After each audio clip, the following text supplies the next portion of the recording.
దానికి మూలం అహంకారం, ఆత్మవిశ్వాసం లాంటివి ఉండకూడదు. తన మీద తనకు నమ్మకం ఉండాలి. తన మీద తనకు నమ్మకం లేనివాడే నాస్తికుడు. అహంకారం గల వ్యక్తి మంచి మాటలను వినడు. తన మొండితనాన్ని మాత్రమే ప్రదర్శిస్తాడు. అలా ఉండకూడదు. ఇతరులు చెప్పిన దాన్ని మాత్రం వినాలి.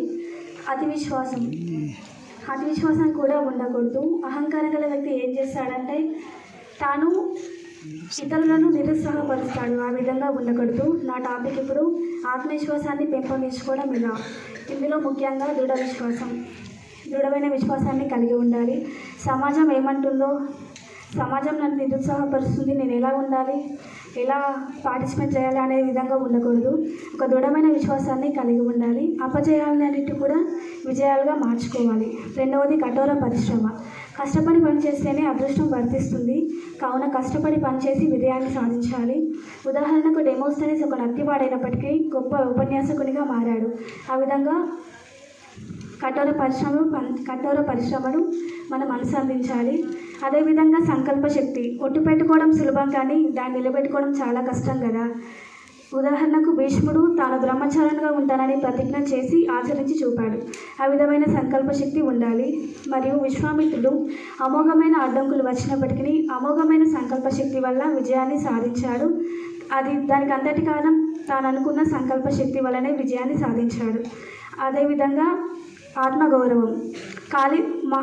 మహాకవి కాళిదాసు తన భార్య అయిన విద్యోత్తమ మహామేధావి అయినప్పటికీ తన మీద అమితమైన ప్రేమతో తన భార్య ఒకసారి తనని అవమానించినప్పుడు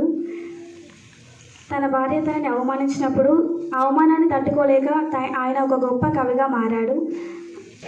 తన ఆత్మవిశ్వాసం తన ఆత్మగౌరవాన్ని రగిలించింది. కావున తన ఒక గొప్ప కవిగా మారాడు.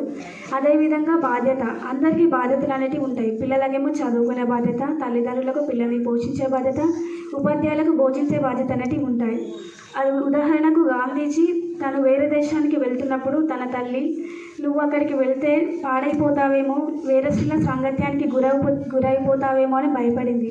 కానీ అదేవిధంగా గాంధీజీ తన తల్లికి ఇచ్చిన మాట ప్రకారం తన బాధ్యతను నిలబెట్టుకున్నాడు. అదేవిధంగా సుదీర్ఘమైన అభ్యాసాన్ని కలిగి ఉండాలి. నేను ఇంత చేసినా నాకు ఇంతలోనే జాబ్ కావాలి అనేది ఉండకూడదు.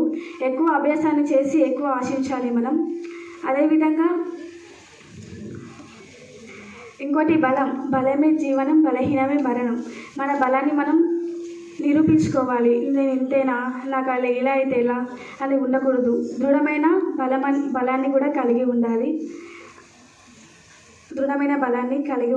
అదేవిధంగా ఏకాగ్రత. విద్యార్థులందరికీ ముఖ్యమైనది ఏకాగ్రతను కలిగి ఉండాలి. మానవులకు జంతువులకున్న తేడాయే ఏకాగ్రత. కాబట్టి ఏకాగ్రత పరిపూర్ణత ఆత్మవిశ్వాసం విజయానికి దారితీస్తుంది. ఆనందమే విజయానికి మూలం. కావున అందరూ ఏకాగ్రతను కలిగి ఉండాలి. విచక్షణ అనేది కూడా మనలో ఉండాలి. అదేవిధంగా సుదీర్ఘమైన అభ్యాసాన్ని కలిగి ఉండాలి. ఇంతటితో నా చిన్న ఉపన్యాసాన్ని ముగిస్తున్నాను.